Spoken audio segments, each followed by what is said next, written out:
Es un gusto estar con ustedes. Soy Paula Jiménez Correa y les doy la bienvenida a Así es Asia, el magazine quincenal de France 24 que aborda las múltiples realidades de este continente. Estos son nuestros titulares. Con una gran ceremonia y la asistencia de más de 140 representantes de diferentes países, el presidente de China, Xi Jinping, celebró los primeros 10 años de la nueva Ruta de la Seda, la ambiciosa iniciativa comercial para promover la cooperación económica. Veremos los alcances y riesgos que implican este proyecto. Diversas posturas sobre el conflicto armado entre Israel y la milicia islamista Hamas han surgido en varios países asiáticos. Estados Unidos ha pedido a China usar su influencia para bajar las tensiones. Analizaremos cuál podría ser el rol de China y otras naciones en este asunto. Iniciamos este recorrido por el continente asiático con el tercer foro de la nueva Ruta de la Seda, que cumple 10 años de haber sido lanzada por el presidente de China, Xi Jinping, y que contó con la asistencia de más de 140 representantes de diferentes países, en su mayoría del sur global, que busca la cooperación comercial en varios aspectos. Los detalles los tiene Ramiro Cuevar Verena. Beijing recibió el tercer foro de la nueva Ruta de la Seda, el sistema de cooperación comercial impulsado por China hace una década. Durante 2 días, la segunda potencia económica más grande del mundo albergó a representantes de más de 140 países y 30 organizaciones internacionales. Para el presidente chino Xi Jinping, la nueva Ruta de la Seda es una forma alternativa de conectividad sin rivalidad política. La confrontación ideológica, la rivalidad geopolítica y la política de bloques no son una opción para nosotros. A lo que nos oponemos son a las sanciones unilaterales, a la coerción económica y el desacoplamiento y la interrupción de la cadena de suministros. En ese sentido, uno de los grandes beneficiados por esa óptica es Rusia. Vladimir Putin, sobre quien pesa una orden de captura por la Corte Internacional, fue el gran presente en la cumbre. La iniciativa es verdaderamente importante, global y orientada al futuro, destinada a crear un mundo multipolar más equitativo y del sistema de relaciones. Este es verdaderamente un plan global. Más allá de la cooperación económica, la nueva Ruta de la Seda tiene un trasfondo geopolítico: aumentar el contrapeso contra Estados Unidos. La red tejida por China se extiende por vía marítima, terrestre y transatlántica para alcanzar a distintos continentes, con cada vez más presencia en América Latina y el sur global.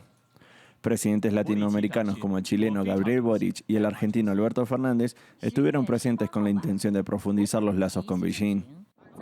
El ambicioso plan lanzado por Xi hace 10 años apunta a construir una infraestructura global y redes energéticas que aumenten lo que para muchos representaría una mayor dependencia de China. Para profundizar sobre el desarrollo de la nueva Ruta de la Seda, conectamos con Eduardo Cilia Pango, profesor de la Universidad Autónoma Metropolitana en Xochimilco e integrante del Grupo de Estudios sobre Eurasia. Eduardo, gracias por aceptar esta invitación y empiezo preguntándole cuál es el balance 10 años después del lanzamiento de esta iniciativa comercial por parte de China. Hola, muy buen día, muchas gracias por la invitación. Sí, pues a 10 años de creación de la iniciativa de la Franja de la Ruta, me parece que el balance puede ser caracterizado como una plena consolidación del proyecto chino, al menos en lo que a Eurasia se refiere particularmente y en segunda instancia en África. El hecho de que 110 países hayan confirmado enviar algún tipo de representación al tercer foro Franja de Ruta de Cooperación Internacional refleja precisamente esta gran legitimidad y alcance que ha tenido, no exento de problemas, pero que al final me parece un punto importante de partida, ya que lo considero un proyecto a largo plazo. ¿Cómo a través de estos años ha crecido la influencia de China en la región de América Latina gracias a esta iniciativa comercial? Sí, América Latina y el Caribe ha sido una región que se sumó de forma tardía a la iniciativa de la Franja de la Ruta, pero que se ha sumado de manera sumamente dinámica. De hecho, la región latinoamericana ya es el segundo destino de inversiones chinas, solo por detrás de Asia, y además el tercer destino de inversiones concentradas en infraestructura.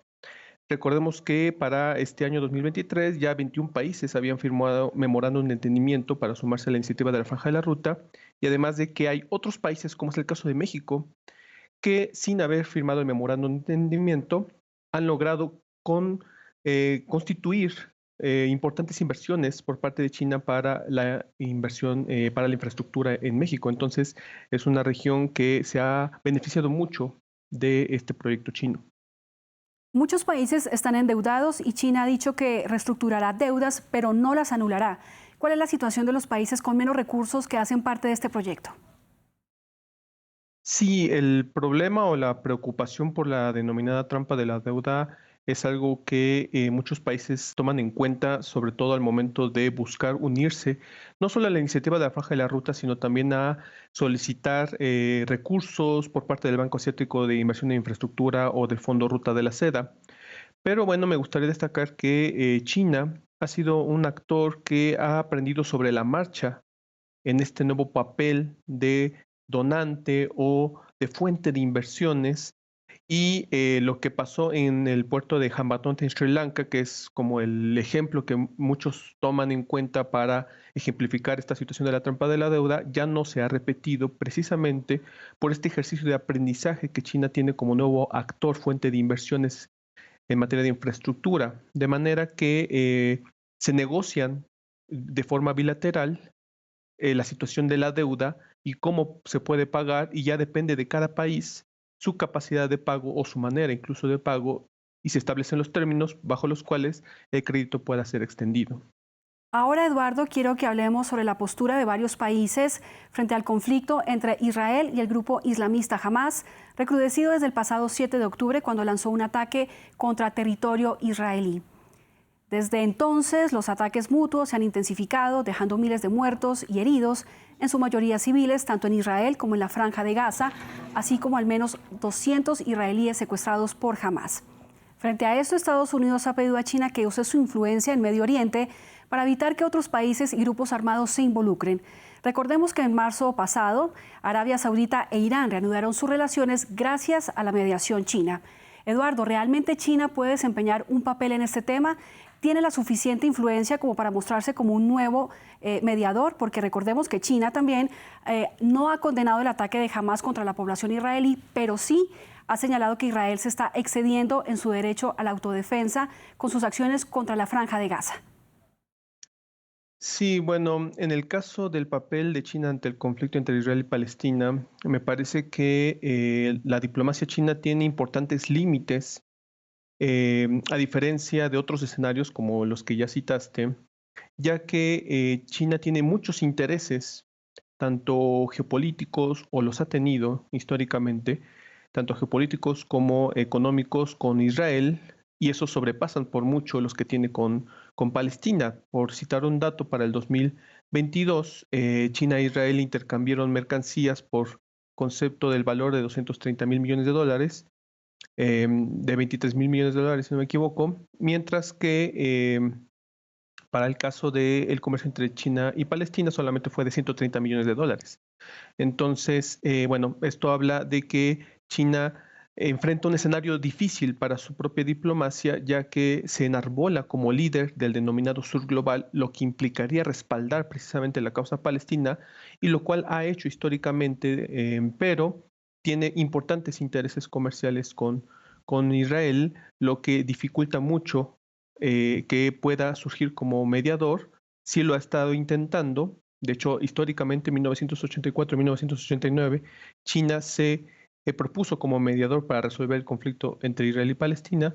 Esto no ha surtido efecto, y entonces China propone que más bien sean las instancias internacionales, específicamente el Consejo de Seguridad de Naciones Unidas, el que sea el principal mediador para poder resolver esta situación. India, otro importante actor, al igual que China, aboga por la creación de dos estados, pero en este caso, el primer ministro Narendra Modi sí condenó los ataques de Hamás contra Israel, aunque ha evitado condenar el cerco israelí contra la Franja de Gaza. Vemos aquí dos posturas diferentes. ¿Cuál es el papel de la geopolítica en este caso? Sí, en el caso de la postura comunicada por Narendra Modi, me parece que es una postura más del presidente Modi que de India, y esto lo menciono porque justo el día de ayer se reunieron 16 representantes de partidos políticos de la oposición, y precisamente dijeron eso en India, el considerado India Bloc. Es decir, dijeron que se tomó o se asume que esta posición comunicada en Twitter, bueno, antes Twitter, ahora X, por el primer ministro Modi, representaba los intereses de India cuando probablemente no sea el caso. Y para muestra, pues está el comunicado del ministro de Relaciones Exteriores indio, que después de esta declaración en X por parte de, el primer ministro Modi, tuvo que matizar un poco la declaración al decir que se tenía ambas partes que apegar al derecho internacional humanitario. De manera que esto se explica por muchas razones. En India se enfrentan a una situación de elecciones el próximo año. También parece ser que ya se ha abandonado por completo el voto por parte de la población musulmana. Y además de que busca respaldar las acciones de Estados Unidos, ya que Estados Unidos le ha criticado mucho a Nueva Delhi que no haya tomado una postura mucho más firme ante la invasión de Rusia a Ucrania. Entonces, todas estas situaciones me parece que explican un poco lo que ha pasado o la postura que India ha asumido frente al conflicto entre Israel y Palestina. Eduardo, muchas gracias por haber aceptado esta invitación. Al contrario, es un gusto. De esta manera llegamos al final de esta edición de Así es Asia. Muchas gracias por acompañarnos. Los invito a enviar sus comentarios en la cuenta de X que aparece en sus pantallas y a seguir toda la información en nuestra página web france24.com. Y no olviden nuestra cita quincenal.